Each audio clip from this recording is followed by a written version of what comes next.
Bien-aimés dans le Seigneur, je m'appelle Claire, je suis camerounaise. Je voulais vous rendre témoignage de ce que le Seigneur m'a montré le 3 juin. J'étais à l'église avec mes enfants. On avait un programme de 3 jours de jeûne à sec. Et c'était un vendredi, quand on avait déjà fait, on avait commencé mercredi la nuit, on avait déjà fait le jeudi, donc vendredi. Après la prière de 16 h, on nous a demandé d'aller nous reposer. Je suis allé me reposer avec mes enfants. D'autres, les frères, sont allés en haut parce qu'il y a la chambre des frères, le côté des frères, le côté des sœurs. Donc j'ai donné à manger mes enfants. Je suis allé au lit. Je suis tombé dans un profond sommeil. Dans mon sommeil, mes bien-aimés, je me suis retrouvé à l'église. Dans mon église, les jeunes de cette église étaient en train de faire ce qu'on appelle en anglais drama, donc le théâtre. J'étais concentré avec mes enfants, on était en train de regarder le théâtre. Pendant que je regardais le théâtre, le Saint-Esprit m'a pris en esprit.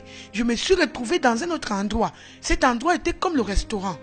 Dans ce restaurant, il y avait plein de monde. Les gens étaient assis, ils mangeaient. Alors, le Saint-Esprit m'a dit, regarde, parmi tous ces gens, il n'y a une seule personne qui est mon enfant. Et le Saint-Esprit était un peu comme, je ne sais pas, quand vous partez à l'aéroport, vous voyez, les policiers, ils ont une machine. Quand tu arrives là, on examine les gens là. Les policiers, ils ont une machine en main. On passe ça sur toi, ça fait le bruit. Si tu as la drogue. Donc le Saint-Esprit était un peu comme ça. Ça passait sur les gens, mais ça ne faisait pas le bruit. Mais quand ça arrivait sur ce jeune homme, ça a fait le bruit. Et quand ça a fait le bruit, j'ai vu sur la main de ce jeune homme, son nom était écrit. Le Saint-Esprit me dit, ça c'est mon enfant. Celui-ci est mon enfant. Et j'ai dit, mais parmi tous les gens qui sont assis, il n'y a qu'un seul enfant de Dieu. Et pendant qu'il disait comme ça, il m'a pris dans une autre région. Il y avait tant de monde, beaucoup de gens. Et il me dit, parmi tout ce monde, il n'y a qu'une seule personne qui est mon enfant. Il dit, ah. Et pendant que j'étais en train de dire, ah, comment ça? Avec tous les chrétiens sur la terre, un seul enfant de Dieu. Immédiatement, je me suis tourné, j'ai regardé au ciel, j'ai vu les chevaux qui venaient à une allure vivante, comme s'ils partaient en guerre.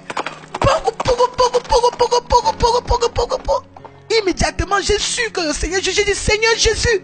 Quand il dit Seigneur Jésus, j'ai vu le Seigneur Jésus, la première ligne des anges qui venaient avec des chevaux. Il y avait le Seigneur Jésus était au milieu sur la première ligne. Donc le Seigneur Jésus au milieu, l'ange à gauche, l'ange à droite, et tous étaient assis sur les chevaux blancs. Mes frères, ces chevaux étaient blancs, tous étaient en blanc. Oh, le Seigneur Jésus est pur. Et quand j'ai regardé ces chevaux, ils avaient des ailes tout blancs, et les chevaux, les pieds des chevaux, c'était bien taillé. Donc j'admirais, je dis, et ils étaient en train de passer toute une allure, et le Seigneur Jésus ne me regardait pas. Tout ce que j'ai remarqué sur leur visage, ils étaient en train d'aller sur une direction, avec une vive allure. J'entendais ce son. Mais bien aimés, tous ils étaient dans les nuages. Et en dessous d'eux, il y avait les nuages. Il y avait le sky, le ciel. Donc ils étaient en haut dans les nuages. Pendant que, mon frère, tu ne peux pas les dénombrer. Ils étaient avec un nombre que tu ne peux pas énumérer. Et ils venaient à une vive allure, ils sont passés comme s'ils partaient en guerre. Et je me disais, mais où est-ce qu'ils vont? Où est-ce qu'ils vont? Où est-ce qu'ils vont? Après, ils ont atterri sur la terre. Quand ils ont atterri sur la terre, les anges sont atterris. Les anges étaient assis sur les chevaux. Ils sont atterris. Et Jésus est atterri aussi. Quand Jésus est atterri, il s'avançait vers l'église. J'ai su que c'est l'église parce que la porte de l'église. Dans le rêve, j'ai su que c'est l'église. Quand Jésus s'est avancé devant la porte, il voulait ouvrir l'église. Il s'est arrêté et dit non! Non! Il y a trop de saleté dans mon église. Je ne peux pas. Je ne peux pas. Mon frère, je regardais les yeux de Jésus avec tellement de colère, tellement d'angoisse. Il dit, mon église est pleine de saleté, je ne peux pas. Et quand il a dit, je ne peux pas, Il s'est tourné vers ses anges. Il dit non, mon église est sale. Il voulait aller sur son cheval et puis il s'est encore retourné comme pour tenter d'ouvrir encore l'église. Il voulait ouvrir. Il dit non, non, mon église est sale, mon église est sale, je ne peux pas, mon église est sale, il y a trop de saleté dans mon église. Mon frère et ma soeur, je veux corriger ceci. J'ai vu le visage de Jésus, c'était comme le visage des Pakistanais. C'était pas blanc, c'était pas noir. Donc il était ni blanc ni noir. Exactement comme les Arabes là. Et son visage, ses cheveux étaient comme les cheveux des Blancs. Cheveux des Blancs. C'est que j'ai remarqué, les épaules de Jésus étaient vraiment taillées. Et la robe qu'il avait sur lui était trop blanc. Ah!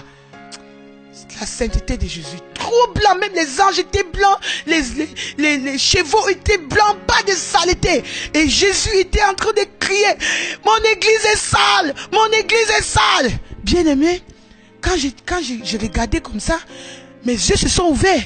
J'ai vu à gauche, à droite, il y avait tellement de monde. Les petits, les grands, les gens, c'était des chrétiens. Et c'est que j'ai remarqué, les chrétiens étaient en train de crier. Jésus, Jésus, prends-nous avec toi, prends-nous avec toi, prends-nous avec toi. Et pendant qu'ils disaient, prends-nous avec toi, Jésus crie, non, mon église est sale, je ne peux pas, je ne peux pas, mon église a trop de saleté. Et quand il disait comme ça, bien aimé dans le Seigneur a ouvert mes yeux. J'ai remarqué que tous ces chrétiens étaient nus, torse nus. Ah, j'ai commencé à dire, avec tous les chrétiens qui sont sur la terre, il n'y a personne. L'église de Jésus est sale. L'église de Jésus est sale. Mais bien aimé, c'est alors là que je me suis réveillé. Quand je me suis réveillé, j'ai commencé à prier, Seigneur, s'il y a une saleté à moi, s'il te plaît, enlève, s'il te plaît, enlève. Immédiatement, je suis allé dans l'autre chambre parce qu'il y avait 2 chambres. Il y avait nous les sœurs qui avons les enfants, on était couchés par terre là, l'autre chambre, il y avait des sœurs qui n'ont pas d'enfants. Je suis allé, j'ai dit, Jésus, l'église de Jésus est sale, l'église de Jésus est sale. Je suis allé dans l'autre salle, j'ai dit, Seigneur, viens de me montrer, je viens de voir le Seigneur Jésus, l'église de Jésus est sale. Ils m'ont dit, mais il y avait quel nom sur l'église? J'ai dit, non, il n'y avait pas de nom sur l'église. Bien aimé dans le Seigneur, il n'y avait pas le nom sur l'église. Cette église, c'est l'église de Jésus. Jésus est prêt à venir enlever son église. Mais l'église de Jésus n'est pas prête. Bien aimé, je voulais prendre cette opportunité pour m'adresser à tous ceux qui s'appellent chrétiens. Si tu es vraiment un enfant de Dieu, examine ta vie. Est-ce que tu es prêt d'être enlevé avec le Seigneur Jésus? Nous qui crions que nous sommes chrétiens là, est-ce que nous sommes prêts? Est-ce que notre vie reflète vraiment la vie de Jésus? Est-ce que nous vivons dans la sainteté? Bien-aimés dans le Seigneur, ne soyons pas surpris. Préparons-nous parce que le grand jour arrive. Jésus-Christ arrive et il arrive dans la colère. Il vient pour rendre à chacun selon son œuvre. Donc il est temps, mon bien-aimé, que tous les pasteurs, que tous les chrétiens s'asseyent ensemble et commencent à crier au Seigneur le pardon, la sanctification à l'intérieur et en extérieur. Est-ce que la façon que tu agis, est-ce que la façon dont tu parles, est-ce que la façon dont tu te comportes reflète vraiment la sainteté de Christ? La façon dont tu parles, la façon dont tu t'habilles, la façon... Bien-aimés dans le Seigneur, Jésus revient bientôt. Réveillons-nous. Réveillons-nous. Parce que Jésus arrive. Il arrive pour rendre à chacun selon ses œuvres. Bien-aimés dans le Seigneur, c'est ce que je voulais partager avec vous aujourd'hui. Si là où tu es, tu n'as pas encore donné ta vie à Jésus, repens-toi. Avant qu'il ne se fasse tard. Si tu as donné ta vie à Jésus, mais tu as encore les péchés dans ta vie, repens-toi avant qu'il ne se fasse trop tard. Parce que Jésus arrive. Alléluia. Que le Seigneur soit glorifié. Et je prie que, après avoir reçu ce témoignage, que ta vie ne soit plus la même. Praise the Lord. Alléluia.